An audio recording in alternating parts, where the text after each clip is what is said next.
আমাৰ দলৰ স্থিতি পৰিষ্কাৰ। আমি কোনো অবৈধ বেদখলকাৰীৰ পক্ষত নাই।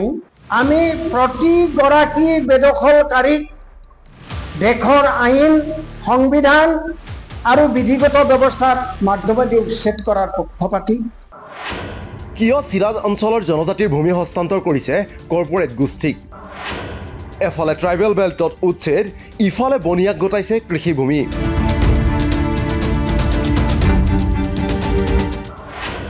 শিলহাকত থলুৱাক উচ্ছেদ, বুন্দাজান জলাশয় পুতি মন্ত্ৰীৰ বাবে ৰাস্তা নিৰ্মাণ। উচ্ছেদৰ ক্ষেত্ৰত কিয় বাৰে বাৰে আহে সন্দেহজনক বাংলাদেশীৰ প্ৰসংগ? সোণাপুৰৰ কচুতলিত উচ্ছেদ কাৰ্যক লৈ সৰব ৰাইজৰ দল। সোণাপুৰৰ কচুতলিৰ উচ্ছেদে পুনৰ এইবাৰ বিতৰ্কৰ মাজত সোমাই পৰিছে। পূৰ্বৰ উচ্ছেদ কাৰ্যৰ দৰে অনুৰূপ অভিযোগ উঠিছে অসম চৰকাৰৰ বিৰুদ্ধে। সোণাপুৰৰ উচ্ছেদৰ ক্ষেত্ৰত চৰকাৰে কিয় আইন অনুসৰি নীতি গ্ৰহণ নকৰিলে তাকে লৈ তীব্ৰ সমালোচনা কৰিছে ৰাইজৰ দলে। চৰকাৰী পক্ষই সন্দেহজনক বাংলাদেশী বুলি দিয়া মন্তব্যৰ বিৰুদ্ধে যুক্তি প্ৰদান কৰি প্ৰশ্ন ৰাইজৰ দলৰ নেতা হৰেশ্বৰ বৰ্মনৰ। আজি কোনোবাই কৈ আছে যে সোণাপুৰৰ এই বেদখলকাৰীসকল অবৈধ বাংলাদেশী, সন্দেহজনক বাংলাদেশী। সন্দেহজনক বাংলাদেশী তোমাৰ হাতত এনআৰচি আছে, তোমাৰ হাতত এনআৰচি আছে। তুমি এনআৰসি চোৱা, এনআৰসি তথ্য চোৱা। তাত যদি কোনো বাংলাদেশী আছে তুৰন্তে আইনগত ব্যৱস্থা আছে, সাংবিধানিক ব্যৱস্থা আছে, তাৰ নিজৰ দেশলৈ পঠাই দিয়া, বাংলাদেশলৈ পঠাই দিয়া, স্থানান্তৰিত কৰা। সেইটো কোনোবাই বাধা দিছে নেকি? তাৰ বিপৰীতে তুমি কি কৰিছা? কা আনিছা? এই সৌৰজগতৰ সমস্ত হিন্দু আনি তুমি অসমত ভৰাবা। 1,70,00,000 বাংলাদেশী অসমলৈ তেওঁ আনিব। আৰু এই কথা আমাৰ সভাপতি অখিল গগৈয়ে বাৰম্বাৰ কৈ আছে। লগতে ৰাইজৰ দলৰ স্থিতি যে কোনো অবৈধ বাংলাদেশী বা বেদখলকাৰীৰ পক্ষত যে নাই, সেই কথাও স্পষ্ট কৰে নেতাগৰাকীয়ে। আমাৰ দলৰ স্থিতি পৰিষ্কাৰ।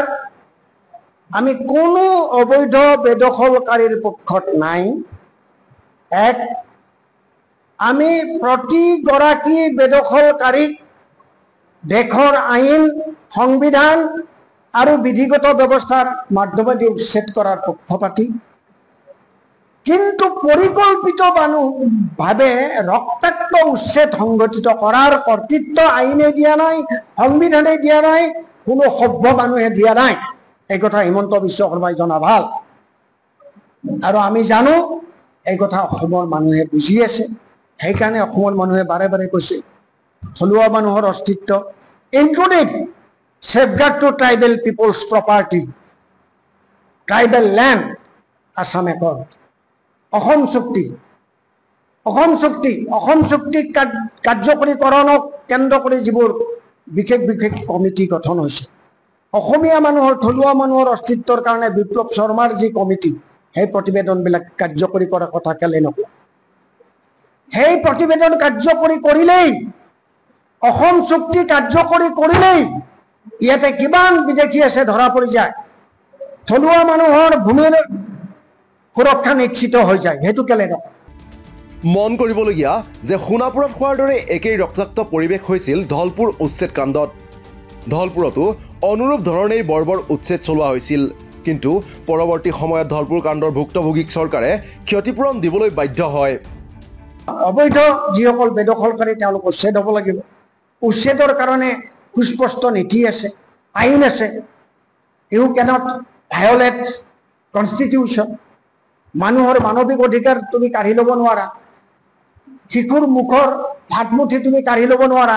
তেওঁলোকক শেল্টাৰলেছ বনাব নোৱাৰা।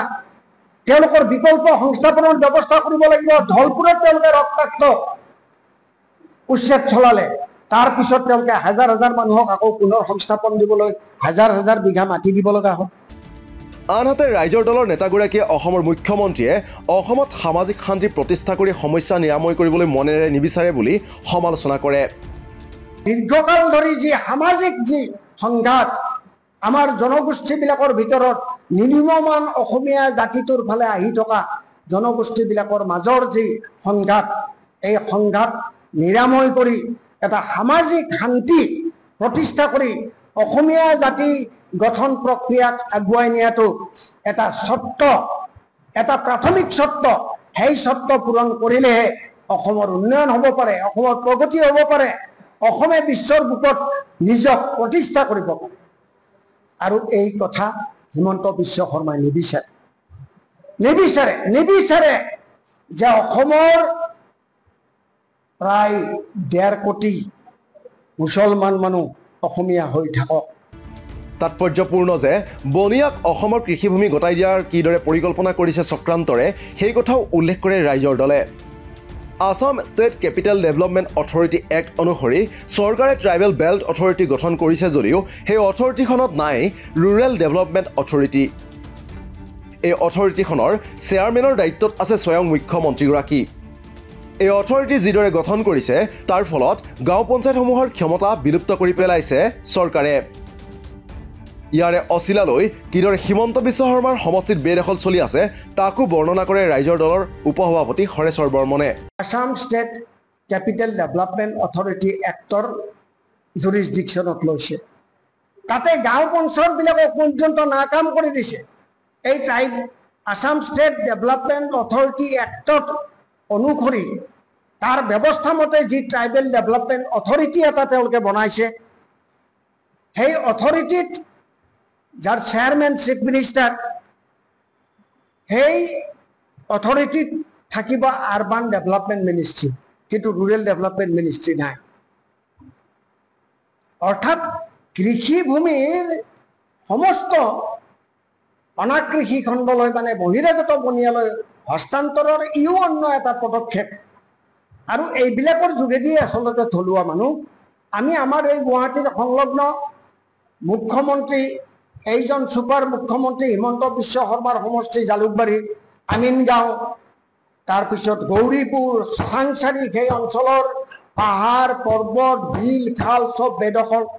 মুখ্যমন্ত্ৰীৰ পত্নীয়ে ইটোৰ পিছত সিটো অবৈধ হস্তান্তৰৰ ব্যৱস্থাৰ যোগেদি তেওঁ মাটি তেওঁ গুগৰাখে গিলি আছে।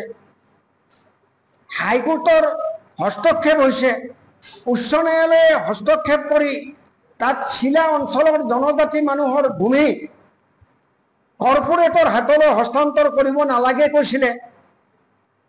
উচ্চ ন্যায়ালয়ৰ সেই জাজমেণ্টক পৰ্যন্ত বৃদ্ধাংকুষ্ট দেখুৱাই 2 নম্বৰী ওপৰে জনজাতি মানুহৰ ভূমি বহিৰাগত বনিয়াৰ হাতলৈ হস্তান্তৰৰ পথ তেওঁলোকে প্ৰশস্ত কৰিছে। এইবোৰ কাহিনী আপোনালোকে বোধহয় জানে। এতিয়া তাৰ মাজত আজি যি ৰক্তাক্ত যি উচ্ছেদ, সেই উচ্ছেদৰ প্ৰশ্ন চৰকাৰে নিজে আইনীভাৱে নগৈ কিদৰে সোণাপুৰত উচ্ছেদ চলোৱাৰ নামত যুক্তি প্ৰদৰ্শন কৰি আহিছে তাকে লৈ এতিয়া ৰাইজৰ দলেই নহয় আন বিৰোধী দল সংগঠনসমূহেও একেই প্ৰশ্ন উত্থাপন কৰিছে। নিউজ ডেস্ক ৰিপৰ্ট, দি ক্ৰছ কাৰেণ্ট।